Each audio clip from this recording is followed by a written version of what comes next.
Islamologi, betul, beberapa SKS, dia belajar di STT. Tapi tujuannya bukan untuk mencari kebenaran. Tujuannya untuk mematikan kebenaran menjadi satu kesalahan, dan kesalahan itu dianggap salah.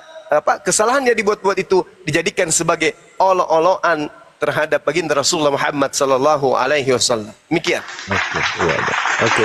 Ini saya apakah betul itu Bang? Yesus itu pernah sholat, apakah ada ayatnya Bang itu? Apa itu Bang? Apakah benar? Apakah ada ayatnya ini Yesus pernah sholat Bang? Di dalam Al-Quran? Dalam Bible. Ada Matius 26 nomor 39. Matius berapa Bang? 26:39. Iya, tunggu ya Bang. Iya. Coba Ya, Bang. sambil menunggu Bang Mikael ya, izin sedikit Gurunda ya. Iya, silakan. Iya, ini buat teman-teman di bawah yang bertanya-tanya kemana Kepas, kemana Kepas. Kepas sudah dijemput Paulus ke rumah sakit ya teman-teman ya. Jadi Kepas sudah dijemput dan mudah-mudahan setelah keluar dari RS dia bisa lebih baik lagi. Ya, terima kasih. Lanjut Gurunda. Baik, gaspol teman-teman, tap-tap layar ya, tembus 1M ya, Masya Allah penonton malam ini ya. Masya Allah, edukasi banget Bang Suma ya. Siapa? Bang Darian, kopi masih ada Bang Darian? Kopi, Bang Darian. Tadi saya diam-diam kopi bikin gue kopi sendiri di sini, Bro. Oke, air panasnya ada teman-teman, kopinya yang nggak ada nih. Kirim dong. Lanjut. Benar Bang ya. Matius 26:39 betul ya? Iya, betul. Ya. Oke. Di dalam Al-Qur'an, inni Abdullah ataniyal kitab wa ja'alani nabiyyan wa ja'alani mubarakan aina ma kunt wa awsani bis shalah. Jadi beliau mendirikan salat, melaksanakan salat. Apa salat itu? Maju ke depan, mengangkat tangan, menghadap kepada pencipta alam semesta dengan penuh keyakinan, hati, kalbu, jasad ikut tunduk. Lalu kemudian rukuk, sujud, berdoa kepada Allah. Nah itu sholat. Ini kan tidak tertulis sholat ya Bang. Ya, itu gimana itu Bang? Gimana? Ini kan tidak tertulis Yesus sholat. Itu gimana itu? Iya. Sholat itu kan doa. Prosesi sholat doa. Pembedanya ketika Yesus mengatakan masih banyak yang ingin aku ajarkan kepadamu, tapi engkau belum sanggup menanggungnya. Tapi ketika ia datang, yaitu roh penolong yang diutus oleh Bapa, dialah yang akan mengajarkan segala sesuatunya. Itu satu. Yang kedua, jika hidup keberagamaanmu tidak lebih baik dari ahli Taurat, maka engkau tidak akan masuk ke dalam surga. Ahli Taurat dalam beribadah sujud, mereka melakukan 3 kali sehari semalam. Umat Islam juga melakukan itu. Abraham sujud, Yakub sujud, semua sujud dalam beribadah. Makanya tadi Yesaya 66 nomor 23 sujud. Sujud dalam beribadah kami menyebutnya dengan sholat. Gitu Bang. Ya, kembali ke Al-Quran ya Bang, tentang Islam. Ya. Itu saya mau nanya, itu Allah itu gimana ya Bang? Allah ya, Tuhan Islam itu gimana? Oke, baik. Ya. Yang pertama, Al-Quran surah Yasin ayat 11. A'udzubillahi minasyaitonirrajim. Innama tunziru man ittaba'az zikra wa hasyar rahmana bil ghaib. Fabashshirhu bimaghfirati wa ajrin karim. Sesungguhnya engkau hanya memberi peringatan kepada orang-orang yang mau mengikuti peringatan, yang takut kepada Tuhan yang Maha Pengasih, walaupun mereka tidak melihatnya. Jadi Tuhan itu tidak bisa kita lihat Bang, dengan kasat mata kita di atas alam semesta ini. Lalu bagaimana cara kita melihat Allah Subhanahu wa Ta'ala? Bagaimana kita bisa tahu bahwa Allah itu ada? Sederhana. Kita manusia, oke. Nama kita Bang Suma, oke. Ada tangannya Bang Suma, ada kakinya, ada mulutnya, ada kepala, kaki. Tapi apakah betul itu milik kepunyaan Bang Suma? Bang Suma, ya, apa yang ada pada diri Anda yang adalah milik Anda? Apa ya? Mata bukan milik saya, tangan bukan milik saya juga, kaki juga bukan milik. Lalu ini milik siapa? Makanya Al-Quran mengatakan, sanurihim ayatina fil afaqa wa fi ampusihim. Apa kata Allah? Aku akan memperlihatkan kepada mereka tanda-tanda kebesaran kami, tanda-tanda keberadaan kami di segenap penjuru alam semesta dan pada diri mereka sendiri. Saya ingin tanya kepada saudara, kita diskusi rian aja. Setiap bulan Anda hampir cukur rambut, betul? Iya, iya. Cukur kuku juga, betul? Enggak. Jarang, tapi pernah cukur kuku, potong kuku. Iya. Pernah potong lidah? Pernah potong hidung? Atau potong si ucok karena bertumbuh makin panjang? Atau tulang rusuk sudah melilit sampai ke betis? Ingat Bung, ingat. Kita memasukkan ke dalam mulut nasi, daging, ikan, sayur. Yang memproduksi itu siapa? Isi perut kita di dalam. Pernah kita tahu bagaimana usus kita bekerja? Pernah kita atur? Tidak. Kita yang mensuplai ini ke lidah, ini ke betis, ini ke ucok, ini ke tangan. Pernah kita atur? Tidak. Lalu suplai nutrisi yang masuk ke dalam tubuh kita ini menyebar ke seluruh penjuru badan kita. Tapi kenapa gigi tidak memanjang? Siapa yang menahan pertumbuhannya? Kenapa lidah tidak memanjang? Kenapa tidak bertumbuh makin panjang? Kenapa kemudian hidung tidak memanjang? Kenapa ucok tidak memanjang? Kenapa jari-jari kita tidak memanjang? Yang memanjang hanya rambut, yang memanjang hanya kuku. Siapa yang menahan itu sendiri? Pak RT, bukan Pak RW, bukan Presiden, bukan PBB, bukan orang tua, bukan kita, bukan. Inilah yang dikatakan oleh Al-Quran. Bagi orang yang berakal, dia akan menemukan Tuhannya pada saat dia menelaah fi ampusihim, menelaah dirinya sendiri. Bayangkan Bung, ini praktek untuk mengenal Tuhan. Sekarang Anda tutup hidung. Tutup hidung kita, tutup hidung. Tutup mulut juga. Nah, sampai habis oksigen. Apa yang terjadi? Kita akan kelabakan dan akan membuka hidung dan mulut supaya bernapas. Apa yang menginstruksikan itu? Karena kita dalam keadaan tersadar. Kita sadar bahwa kapan tangan saya tidak hentikan menutup hidung dan mulut saya, maka saya akan mati. Itu terjadi karena kita sadar. Lalu 1 jam, 2 jam, 3 jam, bahkan sampai ada tidur sampai 4 hari, 4 malam tidak bangun-bangun seperti Pak Bom-Bom. Kenapa dia masih bisa bernapas? Siapa yang membuat kemudian napasnya keluar masuk? Siapa yang membuat jantungnya itu berdetak? Kita sendiri. Mustahile.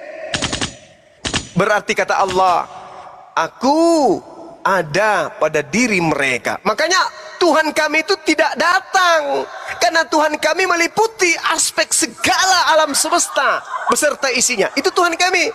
Allah kami maha tahu, Allah kami maha kuasa, Allah kami maha melihat, Allah kami maha mendengar. Jadi ngapain dia datang? Yang datang itu yang tidak maha melihat. Untuk mengetahui buah arak dia harus berjalan. Cuk. Kalau dia jaraknya 3 kilo, maka dia naik sepeda. Buah ara, ternyata kau tidak berbuah, apes. Kenapa bisa demikian? Karena Yesus tidak maha tahu. Kalau Tuhan kami, ngapain dia datang? Apapun yang ada di atas muka bumi ini, jangankan yang kita ucapkan, yang kita niatkan dalam hati dia tahu. Itu baru Tuhan. Kalau ada Tuhan, dia nggak tahu siapa yang mengambil jubahnya, dia tidak tahu kapan musim buah ara. Itu bukan Tuhan, itu hantu. Nah, itu Allah. Jadi Allah yang kita sembah itu tidak setara dengan makhluk. Di dalam Keluaran 33 nomor 20, tidak ada manusia, mau dia nabi, mau dia rasul, tak ada manusia yang pernah melihat Tuhan. Karena kalau Tuhan itu dilihat oleh si fulan atau si seseorang, maka orang itu pasti akan meleleh, pasti Injil akan binasa. Bang, Injil Keluaran 33:20 ya. 33:20. Yesus, Yohanes 5 nomor 37. Bapa yang mengutus aku, kamu tidak pernah melihatnya, suaranya pun tidak bisa kau dengarkan. Coba bacakan Bang, tolong dibacakan Keluaran Yang mana? 33:20 nanti. Keluaran 20. Tadi saya baca, Bang. 33:20. Iya. Oke, baik. Saya bacakan ya. Lagi firman-Nya, engkau tidak tahan memandang wajahku, sebab tidak ada orang yang memandang aku dapat hidup. Ya, betul. Berarti Tuhan itu nggak bisa dipandang. Sedangkan berbicara mengenai keluaran berarti berbicara mengenai Nabi Musa. Nabi Musa bercakap-cakap dengan Tuhan, tapi Nabi Musa kemudian tidak melihat Tuhan, tidak bisa Tuhan itu dilihat. Bayangkan saja, Bung, di dalam kitab saudara sendiri dikatakan begini, di dalam benarkah Tuhan akan datang ke atas muka bumi untuk berdiam dengan Tuhan? Sesungguhnya. Itu di mana itu, Bang Handi? Kok saya jadi lupa ya? Benarkah Itu di mana? Allah akan berdiam dengan manusia di Iya, bumi? Itu 2 Tawarik berapa? 2 Tawarik 6 nomor 17 apa nomor 18 itu? Coba. Benarkah Allah hendak berdiam di atas bumi? 2 Tawarik 6 nomor Sebentar. 17. Di situ dikatakan begini. Benarkah Tuhan akan diam bersama-sama manusia di atas bumi? Sesungguhnya langit, bahkan langit yang menaungi, meliputi seluruh langit, tidak dapat memuat engkau. Apalagi rahimnya Maria.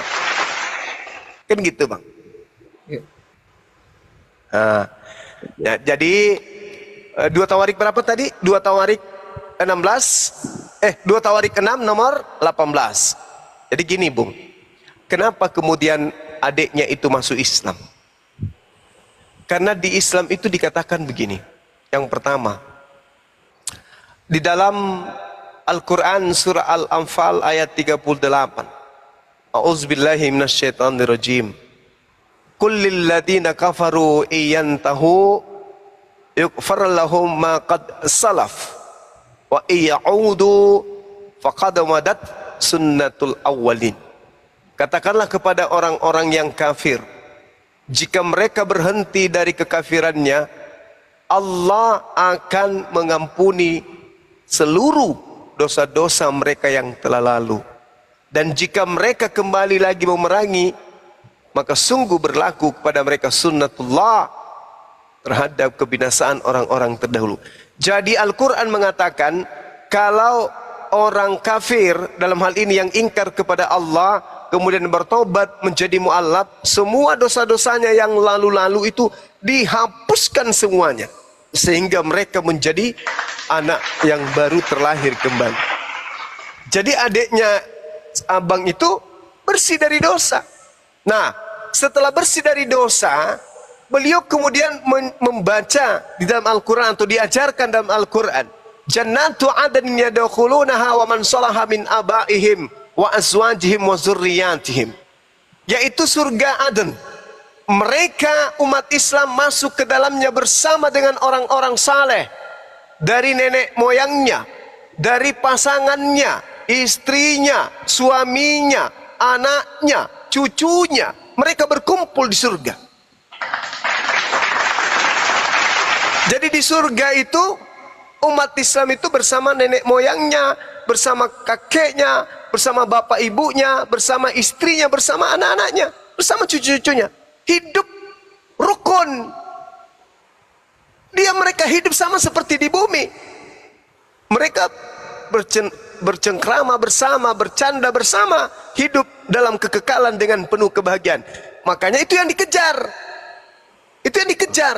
Nah, sedangkan Bung, coba nanti sekali-kali tanya pendeta, Pak Pendeta, saya ingin bertanya, apakah nanti di surganya Kristen kita akan hidup bertemu kembali bersama dengan keluarga kita. Kalau dia Ya, itu mengatakan tidak ada. iya, minta dalilnya.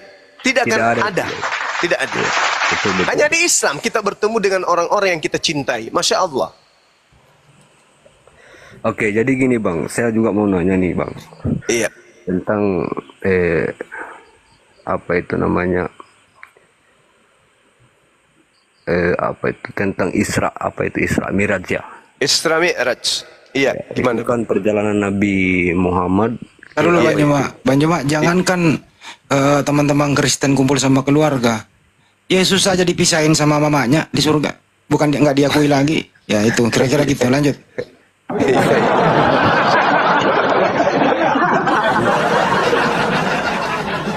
Apakah itu Bang? Apakah itu betul tuh Bang? Apakah ada ayatnya atau Allah langsung yang berfirman yang mana bertemu dengan Nabi Muhammad itu Bang? Iya, baik. Jadi gini, Bung. Bagi Allah dalam hal mengatur ciptaannya itu tak ada yang mustahil bagi Allah. Makanya dikatakan di dalam Al-Qur'an surah Al-Isra, Bismillahirrahmanirrahim. Subhanalladzi asra bi'abdihi lailan minal masjidil harami ilal masjidil aqsa alladzi barakna haulahu linuriyahu min ayatina innahu huwas samiul basir. Maha suci Allah yang telah memperjalankan hambanya Nabi Muhammad. Jadi yang memperjalankan itu Allah, bukan Nabi Muhammad yang berjalan sendiri. Kalau Nabi Muhammad yang berjalan sendiri, pada masa itu bisa sampai berbulan-bulan. Tapi ini yang memperjalankan Allah. Allah yang memperjalankan. Sedangkan di dalam surah Al-Ma'rij, Al-Ma'rij ya teman-teman, ayat 5, betul ya? Benar nggak? Bukan ya? As-Sajadah, sorry. As-Sajadah. As-Sajadah ayat 5. Allah Subhanahu wa taala kemudian menjelaskan apa di sana? Allah mengatur segala urusan dari langit ke bumi.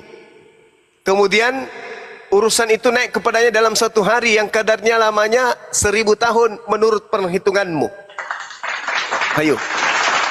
Jadi Allah mengatakan bahwasanya dia mengatur segala aspek yang ada kemudian di kehidupan bumi terhadap manusia. Bagi Allah hanya sehari, bagi manusia 1000 tahun.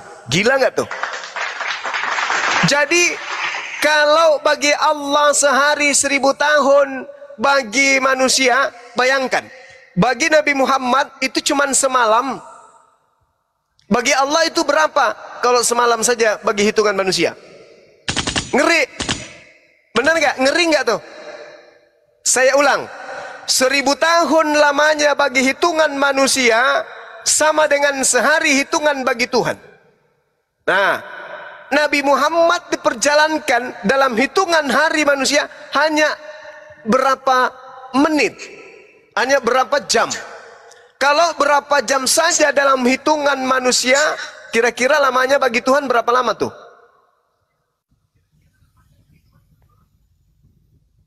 Saya ulang, 1000 tahun lamanya bagi manusia, bagi hitungan Tuhan hanya sehari.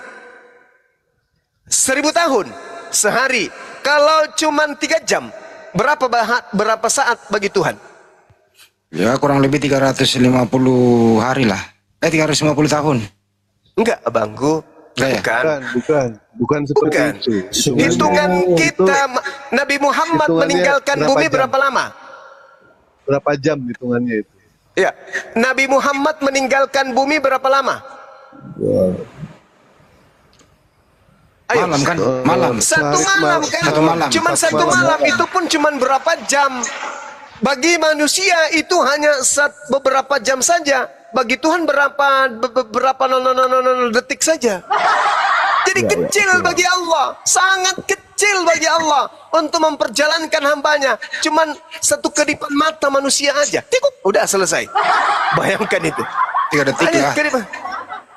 Ya boleh saja 3 detik. 1000 tahun bandingkan dengan 1 hari. Berarti Itu, Bang, 1000 apakah tahun. ada saksinya bang tuh yang melihat? Nah, ini dia. Kalau kebenaran saudara, apakah butuh kesaksian? Al-Quran menyatakan di dalam surah An-Nisa ayat 166, Allah subhanahu wa ta'ala menjelaskan, lakinillah yashhadu bima anzala ilaik anzalahu bi ilmi wal malaikatu yashhadu wa kafa billahi syahida. Allah menjadi saksi atas Al-Quran yang diturunkan kepadamu Nabi Muhammad. Dia menurunkan dengan ilmunya, dan para malaikat pun menyaksikan, dan cukuplah bagi Allah yang menjadi saksi. Jadi segala sesuatu yang terjadi pada diri Allah, pada diri Rasulullah, itu malaikat dan Allah yang menjadi saksi. Jadi tidak perlu kesaksian manusia, Bung. Contoh, Lukas mengatakan Yesus disunat pada hari ke-8. Nah, sekarang kita tanya, itu kesaksian siapa? Bingung langsung kita. Siapa yang mengatakan Yesus disunat hari ke-8? Lukas. Lukas, kau menerima dari siapa informasi itu? Yohanes tak dicatat, Matius tak dicatat, Markus tak dicatat nggak di Markus? Dari mana pemberitaan itu? Dari saksi-saksi, paman. Siapa nama saksinya? Bom. Jadi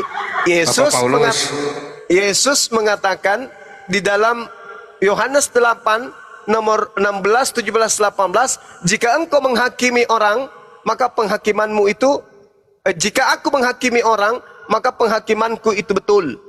Sebab aku tidak seorang diri. Bukankah di dalam kitab Tauratmu dikatakan 2 saksi itu sah? Sedangkan aku menjadi saksi atas diriku dan Bapa juga saksi atas diriku. Berarti aku dan Bapa adalah 2 saksi. 2 saksi sudah cukup. Al-Quran mengatakan, lakinillah yashhadu bima anzala ilaika anzalahu bi ilmi. Ditambah satu lagi, wal malaikatu yashhadun. Allah, Rasulullah, malaikat. 3. Yesus hanya 2. Dirinya dan Allah. Yohanes 8 nomor 15 sampai nomor selanjutnya. Demikian. Oke. Terus masalah ini bang tentang Jibril. Ya, sebentar, Michael, bentar bang. Dari tadi kan abang kan sudah sepertinya udah banyak bertanya ya. Izin Gurunda sedikit Gurunda ya. Boleh. Ambulans lagi, enggak kan? Enggak, belum. Enggak, begini Bang Michael. Ini yang Anda silahkan Anda mau bertanya 9 jam ya, nggak masalah. Cuma 1 pertanyaan saya. Setelah dari sekian banyak pertanyaan Anda, cuma 1 pertanyaan saya. Apa dasar Anda sampai saat ini masih menuhankan anaknya Maria? Itu aja dulu. Udah enggak sih bang? Saya udah enggak percaya lagi tuh. Semenjak adik coba saya Bapak, itu... coba Anda, saya ingin dengar dari mulut Anda. Saya tidak percaya Yesus itu adalah Tuhan. Coba. Ya, memang saya sudah enggak percaya Yesus itu Tuhan karena Masya menurut yang saya baca Subhanallah. Alhamdulillah. Ya, itu saya cuma butuh dengar itu aja. Lanjut Gurunda. Baik. Bang, boleh menambahkan nggak sedikit bang dari tadi? Oh iya dong, juga, iya Bang, dong. pengen bicara. Kebetulan saya bikin kopi dulu. Silakan. Gocap. Pakai masaku Gurunda ya. Iya, pakai rasa tahu. Kopi habis lagi. Boros betul ini yang di atas minum kopi teman-teman di bawah. Aduh, baru aja 1 teko habis lagi kopi. Ini yang tadi sore juga Gurunda, Darian yang tadi sore juga di Komal. Baik, siap. Nah inilah yang dikatakan sebagai diskusi ya. Diskusi dengan menggunakan yang namanya hati. Jangan berdiskusi menggunakan pikiran, karena pikiran itu bisa kacau nanti. Makanya ketika kita berdiskusi menggunakan hati, insya Allah kebenaran akan didapati. Kenapa dibilang hati itu sangatlah mahal ya? Karena disitulah Allah menilai kita. Bukan dari rupa, bukan dari penampilan, bukan dari hebatnya kita, bukan pula dari seberapa banyak harta yang kita punya. Tetapi hati itulah nanti yang akan menilai kita. Nah di sini Pak Michael sedang berusaha untuk berproses ya, sedang berusaha untuk berproses, dan Iya, iya. insya Allah mudah-mudahan kami doakan bisa mendapatkan hidayah dari Allah Subhanahu Wa Taala. Dan Amin, mengenai soal amin, amin. mujizat tadi, Amin. tadi mujizat, sebelum ke mujizat tadi Bang Juma sedikit dari Dewa menambahkan mengenai soal apa yang kita punya Pak Michael selama di dunia. Kita nggak punya apa-apa. Apa yang kita punya?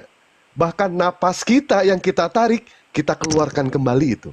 Kita keluarkan kembali. Ketika orang itu meninggal, apa dia menyimpan napasnya? Tidak. Mengeluarkan napas. Inna lillahi wa inna ilaihi rojiun. Segalanya datang dari Allah dan segalanya akan kembali kepada Allah. Kita nggak punya apa-apa di sini. Dan tadi yang luar biasa ya, menanyakan mengenai soal mujizat. Mujizat di dalam Al-Quran ya, kita lihat dari angka-angkanya Pak Michael di sini ya.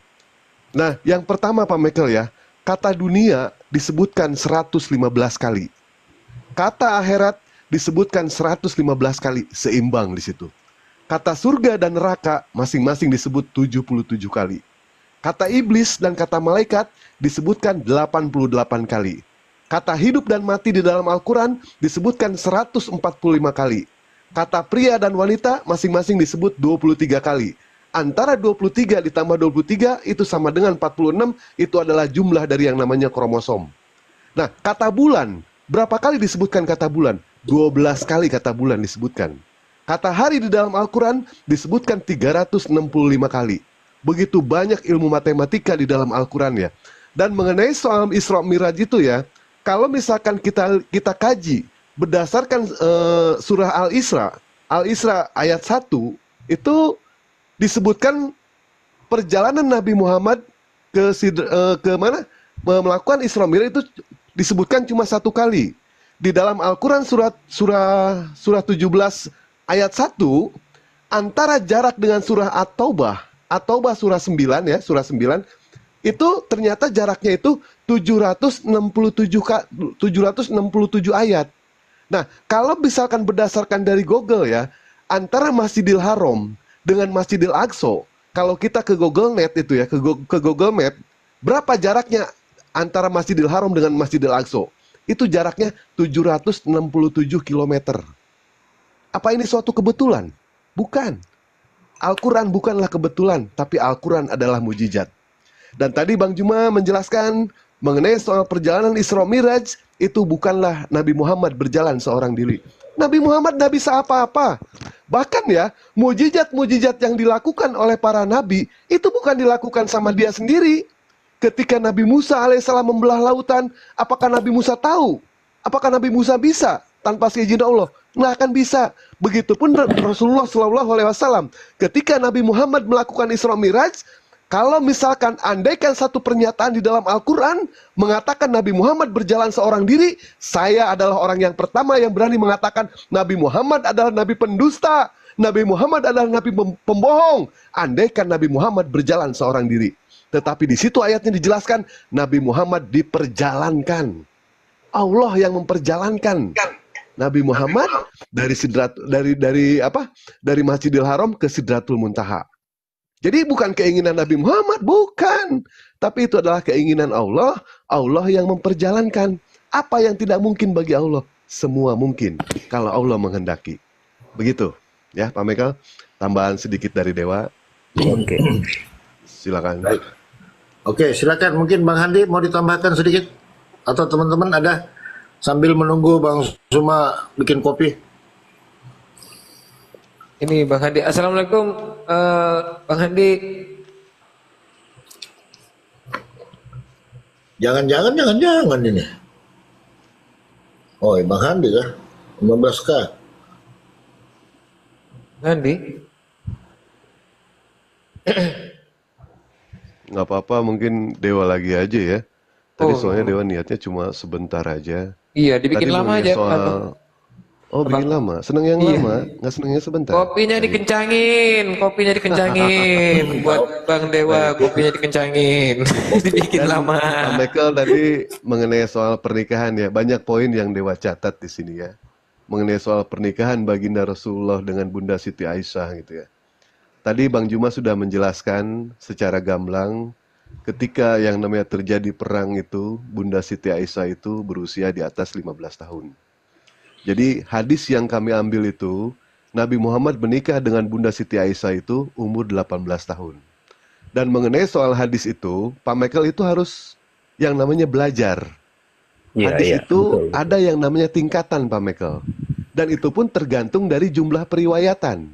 Apabila yang meriwayatkan satu orang, itu namanya goib. Kalau yang meriwayatkan 2 orang, itu namanya ajiz. Kalau yang meriwayatkan 3 orang, itu namanya masyhur. Kalau ada yang meriwayatkan 4 orang, 5 orang, 10 orang, sampai 100 orang, itu bisa dikatakan sebagai mutawatir. Dan mengenai soal lapasnya, apakah lapasnya itu sama atau lapasnya itu berbeda? Andaikan lapasnya itu sama, namanya mutawatir lugji. Andaikan lapasnya berbeda, itu namanya mutawatir maknawi. Kalau dilihat dari sanadnya, apakah sanad hadis itu nyampe atau tidak kepada baginda Nabi Muhammad? Andaikan itu nyampe kepada Nabi Muhammad, itu namanya marfu. Kalau sampai kepada sahabat, itu namanya maku. Kalau sampai kepada tabi'in, itu namanya makto. Dan mengenai soal kualitas paling tinggi, itu ada dikatakan hadis sohih, hadis hasan, hadis doib, hadis maudu, dan lain sebagainya.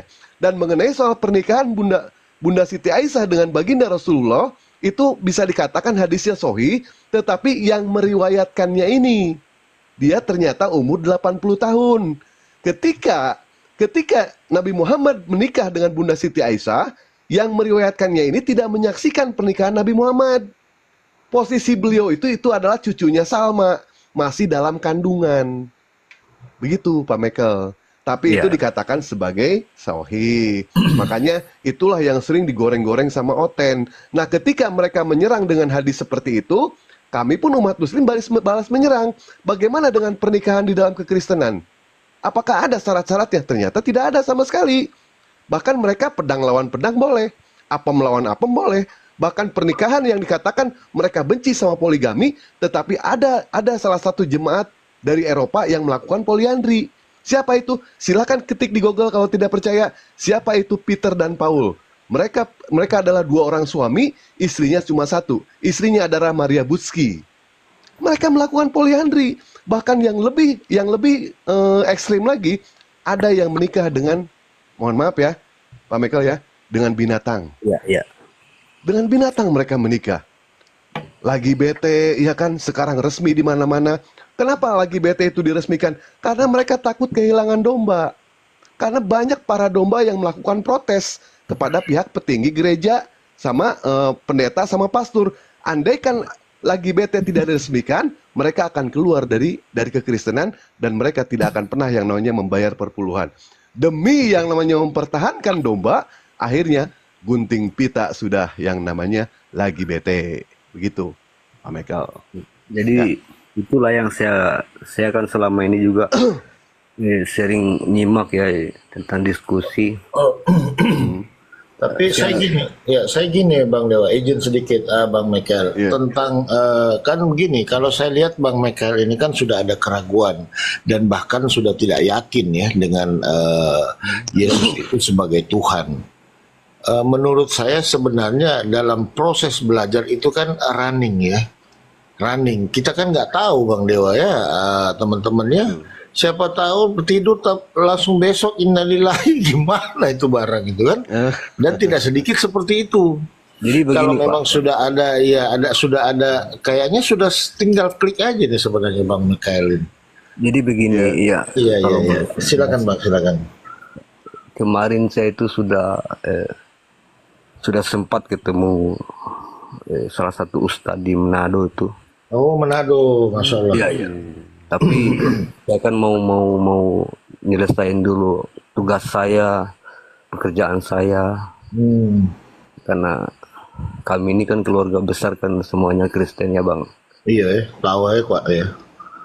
Di- di mana loh? Kalau kita di Manado di Paniki Atas Pak. Oh, Paniki Atas ya. Iya, banyak tuh orang kawan juga itu semua lah itu di sana. Iya. Masya Allah. Iya. Lanjut. Jadi itu. Jadi saya saat ini masih sambil belajar, dengar-dengar diskusi juga dari Bang Juma dan teman-teman. Saya juga mau menyelesaikan pekerjaan saya supaya kan nantinya tidak ada lagi, karena kami ini kan banyak ya. Betul. Masya Allah. Nanti saya nggak mau nanti sebentar nanti Abdu adik saya dengan saya itu ya dikatakanlah kalau masalah dibuang lah dengan sudah tidak diakui ke keluarganya, saya juga nggak apa-apa saya ambil adik saya, tapi Iya, ada banyak lagi problem yang saya mau selesaiin baru saya pastikan saya akan. betul. Baik, baik, saya terima alasan seperti itu, ya kan? Bang Jimen Memang juga begitu resiko, kemarin ya, Bang Dewa ya, Bang Jimen ya. betul. Iya. Resiko menjadi seorang mualaf, ya memang seperti itu. Dewa berapa kali mengatakan ya kepada orang-orang yang di mana beliau sudah menerima Islam, ketika yang namanya di depan, di belakang ada yang menghujat, dicaci, dimaki, kanan, kiri, depan, belakang, semua orang-orang mencaci maki, tengok ke atas. Ada Allah yang selalu sayang sama kita. Sebenarnya tadi Dewa pun ingin menghantam dengan pertanyaan-pertanyaan Pak Mikael, bagaimana ajaran para nabi itu, semuanya itu, poin inti ajaran para nabi itu cuma dua, Pak Michael. Yang pertama itu adalah mengesahkan Allah Subhanahu wa Ta'ala, dan yang kedua sholat. Di dalam Keluaran 40 nomor 32, apabila mereka masuk ke rumah pertemuan dan apabila mereka datang ke mezbah itu, maka mereka membasuh kaki dan tangan. Artinya mereka berwudu di sini. Jadi ketika yang namanya orang itu mau melakukan sholat, mereka berusaha untuk mensucikan diri, bukan membersihkan diri. Karena yang namanya bersih belum tentu suci, tetapi kalau suci itu sudah pasti yang namanya bersih. Di dalam Matius 26 nomor 39, maka Yesus maju sedikit lalu sujud dan berdoa. Di dalam 1 Raja-Raja 18 ayat 42, lalu Ahab pergi makan dan minum, tetapi Elia naik ke puncak Karmel, lalu ia membungkuk ke tanah dengan mukanya bersujud di antara kedua lututnya. Di dalam Nehemia 8 ayat 7, semua para nabi melakukan yang namanya sholat. Karena poin inti ajaran para nabi itu cuma dua. Yang pertama itu adalah mengesahkan Tuhan, dan yang kedua adalah sholat. Begitu Pak Michael. Ya sih. Ya. Ketika baca Bible itu, Alkitab itu banyak ada perbedaan-perbedaan itu yang mulai saya agak. Jadi ketika adik saya juga masuk Islam, dia kasih saya beberapa kali dia kirim ayat-ayat itu tentang Al-Quran. Ayat-ayat kontradiksi. Ayat Al-Quran dengan ayat-ayat Alkitab, ya saya bisa menyimpulkan yang memang betul lah apa yang dikatakan beberapa teman-teman saya bahwa banyak direvisi itu. Jadi ya mungkin itu kesalahan dari penerjemah saja sih, tapi saya yakin bahwa memang Yesus itu sudah tidak layak lagi dipanggil Tuhan, karena banyak kan ayat menjelaskan tentang siapa tentang Yesus itu. Dia kan junjungan sebagai utusan. Tidak ada kan ayat juga yang saya baca itu Yesus mengaku bahwa akulah Tuhan. Itu saja sih. Jadi di situ saya sudah mulai, semenjak itu juga saya sudah mulai tidak percaya lagi. Jadi saya kalau berdoa sekarang ini Bang, ya pada Tuhan yang menciptakan saja sih, begitu. Setuju. Abang, tenang aja. Anda kalau jadi Muslim, Anda nggak akan kehilangan Yesus, Bang. Justru orang Muslim itu sangat memuliakan Yesus. Santai aja, Bang. Iya. Iya. Dan satu lagi Bang Michael. Kalau keluarga buang, banyakin duit aja Bang. Banyakin duit. Pasti diakuin. Benar nggak? Jadi benar nggak Bang Dewa? Jadi gini, saya kan sama adik saya sudah bertemu, diskusi, berbagilah gitu tentang bagaimana supaya ketika nanti ada, kalau masalah sih saya yakin ada, tapi pasti akan ketika sudah lama pasti akan baik-baik juga. Tapi intinya saya sekarang ini mau nyelesain kerjaan saya dulu. Iya, siap. Ngomong-ngomong sebentar Bang Michael ini usia berapa? Saya sudah 38 tahun Bang. 38 ya. Keluarga sudah ya? Ya. Sebuah keluarga. Ya, sudah berkeluarga. Nah, tepat pilihan Bang. Istri saya juga tuh awalnya ya marah istri saya, tapi tahu juga kan orang Manado tuh bang. Iya, iya, iya. Nggak usah takut Paham. Pak Michael. Kalau misalkan sudah menerima yang namanya kebenaran, nggak usah takut. Pak Michael, ketika yang namanya Pak Michael itu diusir di rumah, Pak Michael bisa pindah ke rumah orang lain.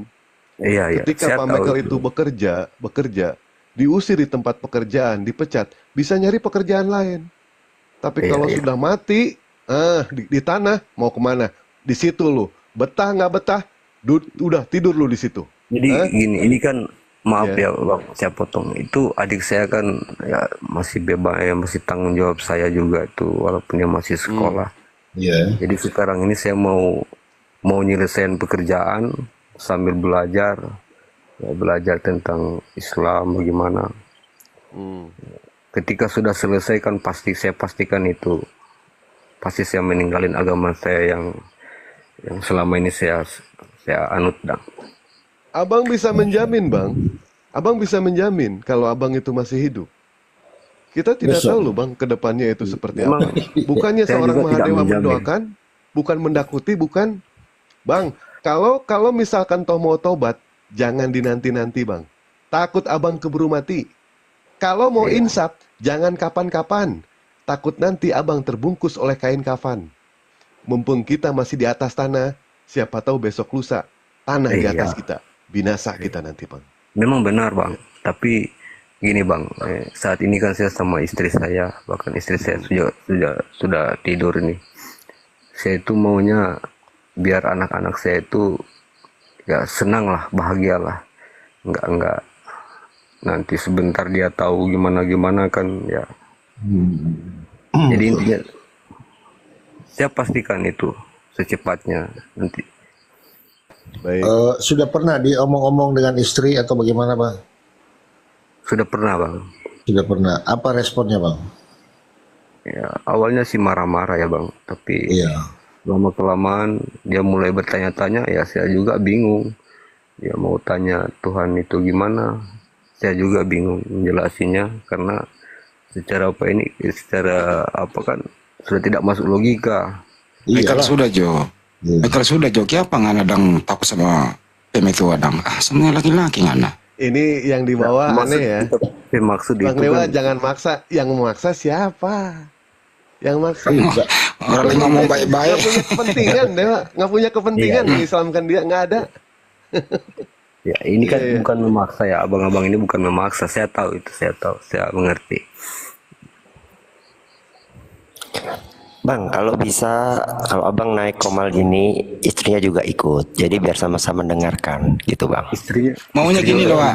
Netizen di bawah ini maunya gini, Pak. Kita pada diem aja, jangan ada yang ngomong. Gitu. Gitu ya. Ya udah kita diam semua yuk.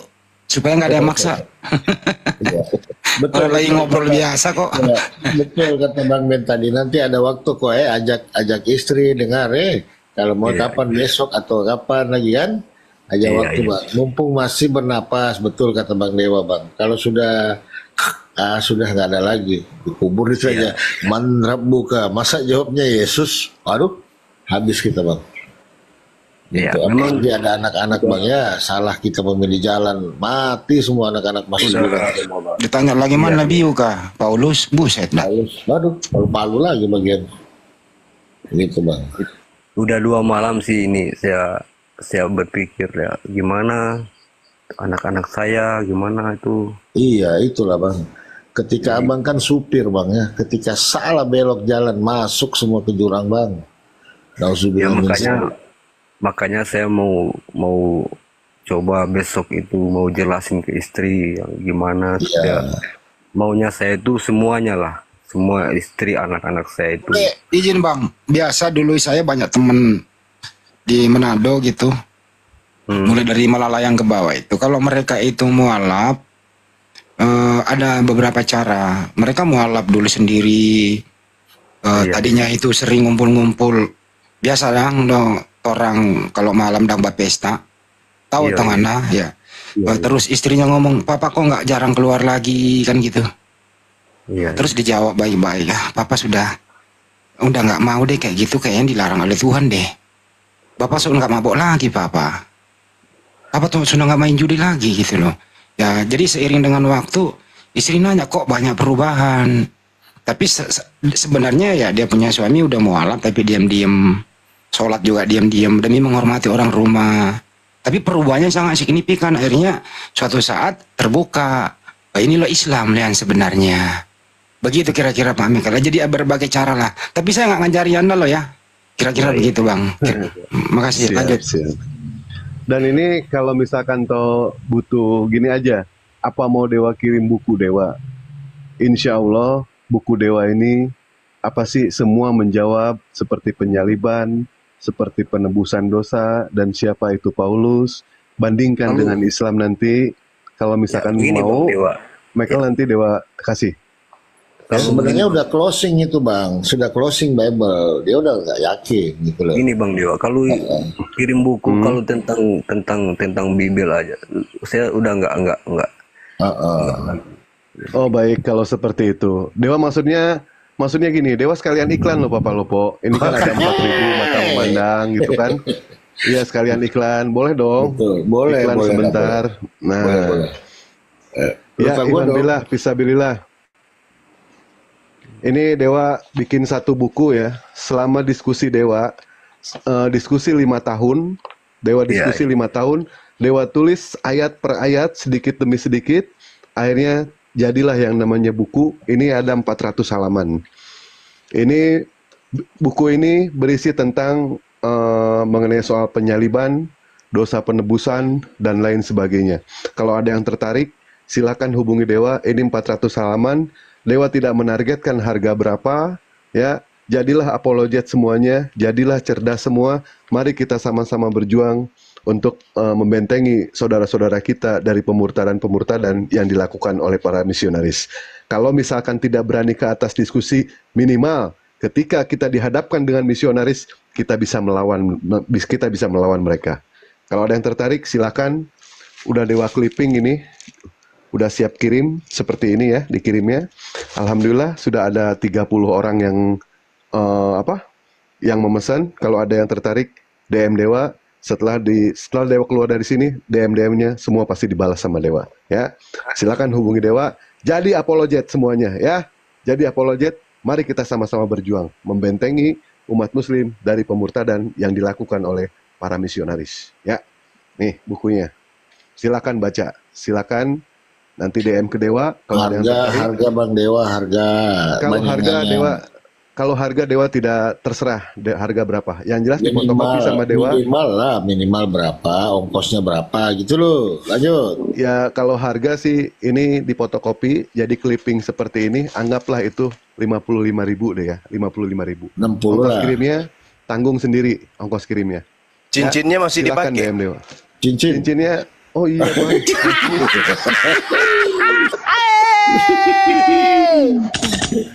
Masih ada ini Bang cincinnya Bang. Masih ada. Lupa dibuka. Wah, Cara dimento gini sere, cara dimento.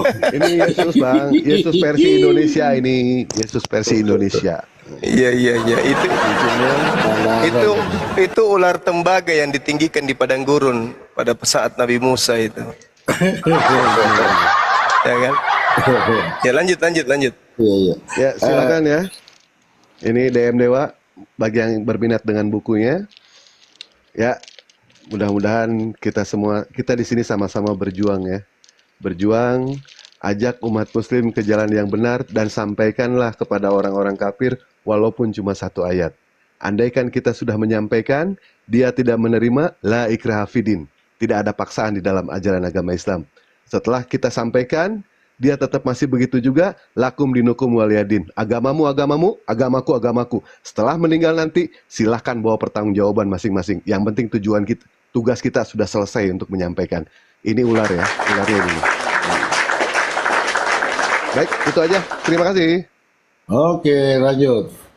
Jadi mungkin begitu saya tambah sedikit, Deng, masalah yang sekarang Bang Mikael ini. Sebenarnya sudah beliau udah siap sih sebenarnya, tapi masih ada kendala sedikit. Itu gimana solusinya itu, Bang Suma? Silakan. Iya, jadi kalau orang sudah mengalami posisi seperti saudara Mikael ini, itu goyangan jiwa itu luar biasa itu ya, tekanan batinnya, perang yang terjadi dalam dirinya itu sangat luar biasa. Apatah lagi beliau sudah punya keluarga, sudah punya anak, itu goncangan jiwanya itu disertai dengan rasa sedih, terharu, takutan, dan seterusnya. Karena itu ya kita hanya bisa mendoakan beliau, kiranya kemudian beliau bisa mendatangkan ketenangan pada dirinya. Kemudian ketika sudah sampai pada poin yakin akan Islam, ya saya rasa tidak perlu menunggu istri, tidak perlu menunggu anak untuk benar-benar bersama bersyahadat. Tapi lakukanlah syahadat itu lebih dahulu, nanti insya Allah istri dan anak akan menyusul. Yang penting kita raih kemenangan dulu, kita raih keselamatan dulu. Mengenai istri dan anak-anak itu insya Allah menyusul, dengan kita memperlihatkan bahwa Islam itu indah, Islam itu baik, Islam itu benar. Seperti itu adanya. Jadi direnungkan dulu, dipikirkan dulu kapan waktunya yang tepat untuk bersyahadat. Tidak perlu menunggu istri untuk barengan atau anak untuk barengan. Tugas kita adalah menyembah kepada Tuhan yang benar. Habis itu kita ajak keluarga kita untuk mengikut ajaran yang benar itu. Sekira begitu dari saya. Silakan. Allahu Akbar. Mantap. Masya Allah. Islam itu indah, Islam itu damai. Sampai-sampai kemarin aja ada angin ribut, Bang Juma yang mendamaikan itu. Bang ya, saking pengen damai ya Bang Juma itu. Betul. Angin ribut aja didamaikan sama Bang Juma. Iya, dengan antangin. Sepoi-sepoi. Suruh minum antangin. Bang Juma. Iya Bang. Itu jadi mungkin begitu ya Bang Mikel ya. Artinya tadi saya tangkap dari apa yang disampaikan Bang Zuma sinkron dengan Bang Mahadewa gitu loh. Artinya kalau kita mau menyelamatkan, kita ini ibaratnya lagi hanyut Bang. Ini hanyut ya. Kita harus naik dulu satu baru bisa menyelamatkan yang lain kan gitu. Kira-kira begitu ya Bang Zuma ya. Betul. Iya, gimana kita mau menyelamatkan keluarga ini kalau kita nggak naik dulu gitu. Adapun nanti bagaimana caranya, mau nyari tali atau mau nyari apa, itu kan setelah kita selamat. Kira-kira begitu ya Bang Mikael. Iya. Silakan Bang. Memang kalau saya sih sudah yakin kan itu Islam itu agama yang benar, indah. Masya Allah. Bahkan kemarin malam saya itu dikasih satu ayat apa itu ayat apa ini namanya yang arah ya apa itu Ar-Rahman Ar-Raham. Masya Allah Ar-Rahman. Itu semalam saya dengar itu, ya saya nggak tahu artinya. Bacain aja. Bang Juma bacain. Oh iya, mungkin Bang Zuma ini satu dulu. Siapa tahu bisa buat ketenangan jiwa ini Bang. Tolong dengan artinya ya Bang, biar saya paham. Iya. Silakan Bang Juma. Ar-Rahman. 10 ayat aja Bang. Bang? Gimana? Cakar di Indonesia Dia bos. minta dibacakan Ar-Rahman. Sampai ini aja. Sampai 10 ayat. Oke, baik. Sambil tidur boleh ya? Boleh. Nggak boleh. Awas tumpah kopi deh, Cek kerudut. Masya Allah. Ada mesin kopi, dibilang kopinya Bang Zuma hampir tumpah. Baik, kita mulai. Auzubillahi minasyaitonirrajim. Bismillahirrahmanirrahim.